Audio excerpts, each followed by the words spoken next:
안녕하십니까. 조선일보경제부의 국사기자 방현철입니다. 여러분, 코인 투자 정보 어디서 찾으시나요? 혹시 너무 많은 이슈 때문에 진짜를 놓치고 있지는 않으신가요? 코인 시장을 파헤쳐서 진짜배기 뉴스를 선별해 드립니다.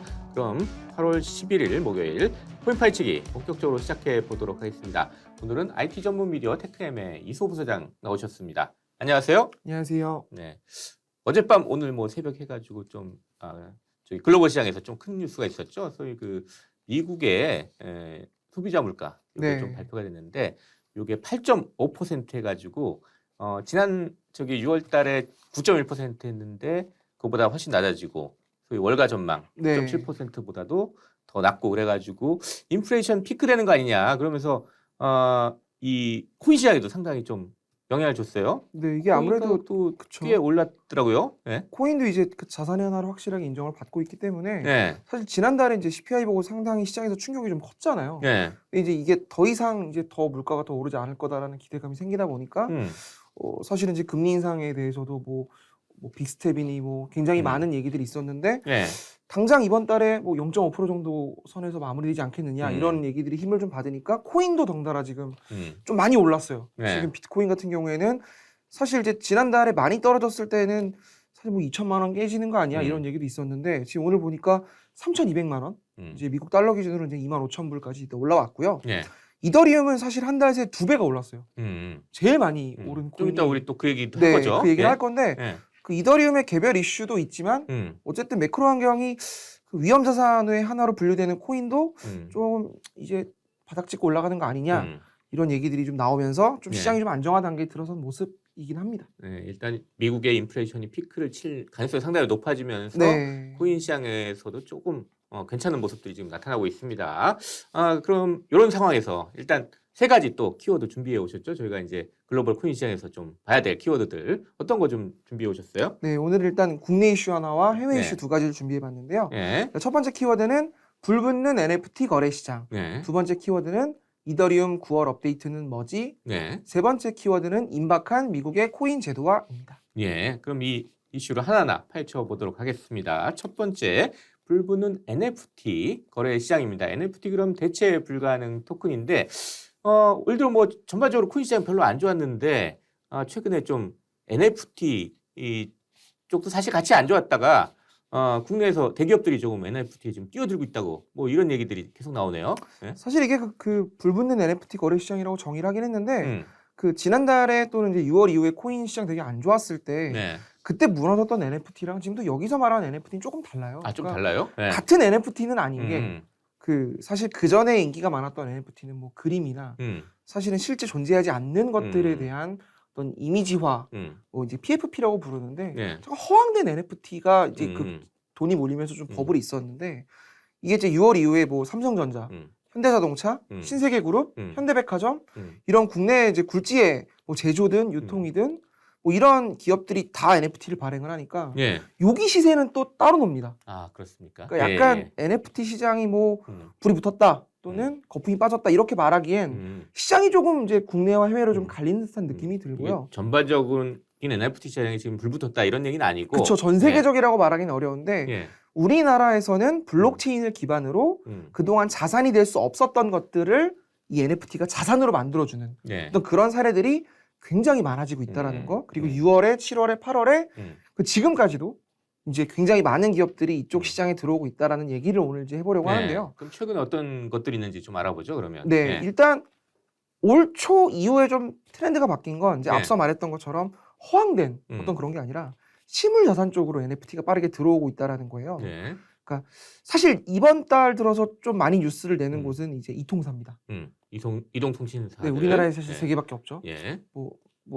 다른 중저가 요금제 쓰시거나 알뜰폴 하시는 분들도 있는데 거의 대부분 이제 SK텔레콤이나 KT, LG U+ 셋 중에 하나를 쓰시잖아요. 그렇죠. 근데 이 세 회사가 다 NFT를 내놨습니다. 일단 KT는 아예 NFT 플랫폼을 만들었어요. 이름이 민클이라고 하는데 민클이요? NFT를 발행할 때 이게 사고 그 거래하는 행위를 이제 민팅이라고 부르는데 그걸 민팅이라고 하죠. 그리고 이제 모임 동아리를 뜻하는 이제 클럽이라는 이제 영어를 섞어서 민클이라고 이름을 지었다고 하더라고요. 그리고 이제 KT가 사실 이동통신사지만 그 밑에 굉장히 많은 엔터 콘텐츠 자회사들이 있습니다. 또 야구단도 갖고 있죠. KT 위즈라는 수원에 이제 홈구장을 쓰고 있는 곳인데 이 여러 가지 KT 산하에 있는 그룹사들이 지금 같이 힘을 합쳐서 NFT를 발행을 하는 거고요. 또 KT는 지니뮤직이라는 또 우리나라에서 두 번째로 큰 음원 플랫폼을 갖고 있는데 네. 또 이거 외에도 OTT 서비스 시즌이라고 있습니다. 요즘 되게 큰 인기를 얻고 있는 드라마 그 이상한 변호사 우영우라고 아시나요? 여기도 이제 KT가 투자를 한 건데. 그렇죠. 네, 그러니까 KT가 진짜 많은 영상 제작사, 뭐 콘텐츠 업체, 음원 플랫폼, 야구단을 다 묶어서 NFT 사업을 해보겠다는 겁니다. 일단 지금 발표를 한 건 이 그 밍클에서 NFT를 갖고 사는 분은 일단 KT 위즈 야구장에 이제 가장 좋은 자리 스카이박스 관람권을 일단 준다고 합니다. 시작은 이건데 아마도 점점 이제 키워 나가겠네요. 그렇죠. 앞서 말했던 제가 그 이 엔터 플랫폼들의 충성 이용자들 그리고 여기 안에서도 또 그 뭐 지니뮤직 안에서도 이 그 단순히 영상이나 음원을 듣는 게 아니라 그 오프라인으로 정기 모임하시는 분들이 또 있더라고요. 팬덤을 갖고 있는 분들이 아마 이것도 KT NFT를 갖고 있는 분들끼리만 따로 모아서 지니뮤직에서 활동하는 가수와 뭐 팬미팅을 한다든지 사실은 이미 카카오가 비슷한 모델을 하고 있고 저희도 한번 다룬 적이 있는데 그게 아마 KT도 지금 준비하고 있는 모델이 아닐까 이렇게 좀 생각을 해봅니다. 그리고 지난 3일 SK텔레콤 우리나라 1등 이동통신사죠. 여기도 지금 NFT 거래소를 만들었어요. 탑보트라고 자체 거래소를 만들었어요? 네, 여기도 좀 만들었는데 아직 그렇게 활성화되어 있는 건 아닌데 지금 일단 테스트 버전만 내놨고 여기 어떤 거를 붙여서 어떻게 거래를 시킬까 지금 준비하고 있다고 해요. 근데 재미난 건 이제 어제 SK텔레콤 실적 발표가 있었는데 그 메타버스 플랫폼 이프렌드라고 있습니다. 캐릭터를 이제 만들어서 가상 공간에서 이제 사람을 만나고 그런 이제 메타버스 플랫폼인데 사실 그렇게 크게 인기가 있지는 않아요. 그런데 이걸 좀 키워보려고 여기 안에서 자체 코인이랑 NFT를 적용한다라는 내용을 발표를 했고요. 아무래도 SK텔레콤이 키우려고 하는 서비스에 NFT랑 코인이 붙다 보니까 당연히 SK텔레콤이 새로 만드는 NFT 거래소에도 이쪽 시장이 들어가서 같이 거래할 수 있도록 연동하지 않을까 그렇게 전망을 해봅니다. 두 군데 KT, SK텔레콤 다 플랫폼을 내놓은 거죠. LG도 가만히 있을 수 없겠네요.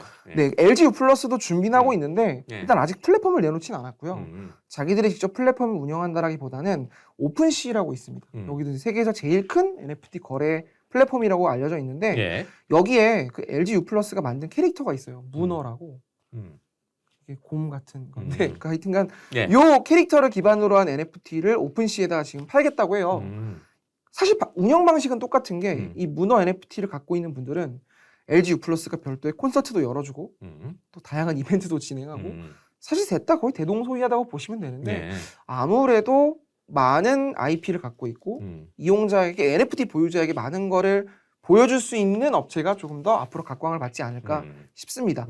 사실은 이미 이런 형태의 서비스를 유통기업들이 먼저 했는데 신세계그룹이 가장 잘하는 사업자로 일단 보고 있어요. 그렇고요. 일단 왜 그러냐면 그 신세계그룹에도 이제 푸빌라라고 여기도 이제 약간 곰인지 아니면 그 겨울이 늘 있는 그 북쪽 나라에 있는 그런 캐릭터가 있죠. 동물을 형상화한 캐릭터가 있는데 요거를 얼마나 갖고 있느냐에 따라서 백화점 발렛도 해주고 또 예전에 그 오픈런이라고 있잖아요. 특정 어떤 브랜드의 인기 제품을 이 신세계 푸빌라 NFT를 갖고 있는 분들만 따로 모아서 파는 겁니다. 그러면 돈이 많으신 분들은 시간이 귀하기 때문에 굳이 그렇게 줄을 서서 살 필요가 없고 어찌 보면 VIP 회원권 같은 역할을 지금 신세계 NFT가 하고 있다. 이렇게 보시면 될 것 같고요.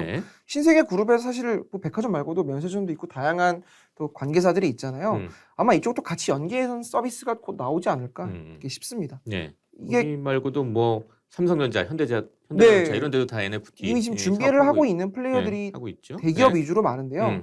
그렇다 보니까 이런 대기업들이 사실 NFT를 직접 이렇게 만들고 거래하고 이런 거를 또 잘 모릅니다. 또 개발자들이 이렇게 많은 직군이 아니잖아요. 그러다 보니까 이미 NFT 플랫폼을 만들었거나 또는 만들려고 하는 스타트업들이 좀 되게 힘을 받고 있어요. 왜냐하면 사실 요즘 그 국내 스타트업 시장이 흐름이 좋지 않습니다. 뭐 IPO 찬바람이 분다고 그러더라고요. 좋지 않고 뭐 그저께는 그 우리나라 스타트업의 큰 손인 이제 손정희 소프트뱅크 그룹 회장이 반성문을 쓰고 30조 원 손실이 났다고 하더라고요. 그래서 되게 분위기가 안 좋은데 이 NFT 관련된 스타트업은 굉장히 투자금이 많이 몰리고 있어요. 이쪽은 좀 괜찮아요? 네, 그러니까 저희가 여기도 한번 다룬 적이 있는데 NFT 뱅크라는 곳이 있는데 여기는 이제 카카오가 투자를 해서 최근에 지금 굉장히 그 미디어 쪽 홍보자료도 많이 나오고 잘 되고 있다고 해요. 그리고 또 빗썸에 이제 CTO를 지내는 김성식 씨라는 분이 있는데 이분도 이제 그 이쪽 스타트업을 NFT 모아라는 곳을 만들었는데 200억 밸류로 투자를 받았다고 하더라고요.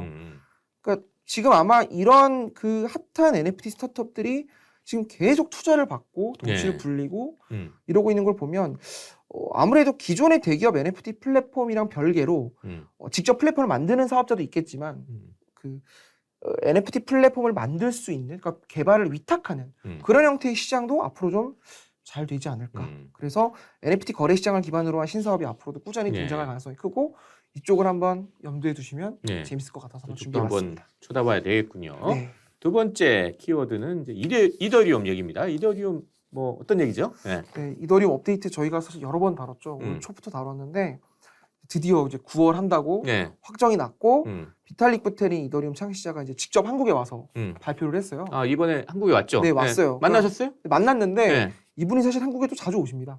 코로나 전에도 되게 자주 오셨고 또 저는 이제 후배를 한번 보냈는데 후배가 같이 등산도 했더라고요. 우리나라 참 좋아하세요. 그래서 왜 이렇게 한국을 좋아하나 봤더니 사실은 또 이더리움의 국내 투자자분들도 많고 또 우리나라가 또 IT 강국이지 않습니까? 그러니까 이 이더리움 생태계에서 개발을 하고 싶거나 이미 개발을 하도록 준비하는 개발자들이 워낙 많기 때문에 단순히 코인 홀더들 때문에 비탈릭이 온 것 같진 않아 보여요. 근데 일단 비탈릭이 이번에 우리나라에 와서 2가지 블록체인 행사에 참여를 했습니다. 그러니까 뭐 특정 행사 이름을 거론하기는 좀 부담스러운데, 그러니까 이 행사에 직접 나와서 이제 비탈릭이 9월에 업데이트를 할 거다. 그리고 이 업데이트가 마무리가 되면 이더리움의 활용성이 굉장히 커질 것이다. 사실은 기존의 이더리움은 뭐 개발자나 코인 투자자들만 이해를 하고 있고 그냥 코인 가격이 올랐어? 떨어져서 이런 얘기만 하지 이게 어떻게 쓰이는지 우리 실생활에 어떤 영향을 미치는지까지는 아는 분들이 별로 없었죠. 이게 사실은 이더리움의 쉽게 말하자면 그 생태계 운영 방식 때문에 그런 건데 우리 컴퓨터 프로그램으로 코인 채굴하는 거를 이제 POW 작업 증명이라고 부르잖아요. 요게 이제 그 지분 증명으로 바뀝니다. 그러니까 채굴할 수 없는 거죠. 채굴을 하지 않고 기존에 갖고 있는 이더리움만으로 요 이더리움만으로 내가 이사의 멤버가 돼서 의결권을 참여하는 겁니다. 그럼 많은 이더리움을 갖고 있는 분들이 훨씬 더 큰 목소리를 내는 구조고요. 그렇다면 기존의 채굴자들의 영향력이 많이 줄어들 거고 그러면 컴퓨터 프로 막 그 비닐하우스 보면 막 컴퓨터 몇 대 갖다 놓고 하시는 분들 많았잖아요. 컴퓨터 돌려가지고 무슨 문제를 풀면은 이제 채굴할 수 있다. 이런 분들이 이제 힘을 잃게 되면 이제 그래픽 카드 뭐 용산에 보면 그래픽 카드 막 가격 얼마나 올랐다 뭐 이런 기사도 많은데 이런 것들이 이제 사실 의미가 없어지는 겁니다. 그러면 당연히 뭐 전기 이용도 줄어들 거고 환경 보호에 대한 어떤 그런 것도 이제 이더리움이 되게 당당할 수 있고 뭐 이런 얘기들을 비탈릭이 직접 하더라고요.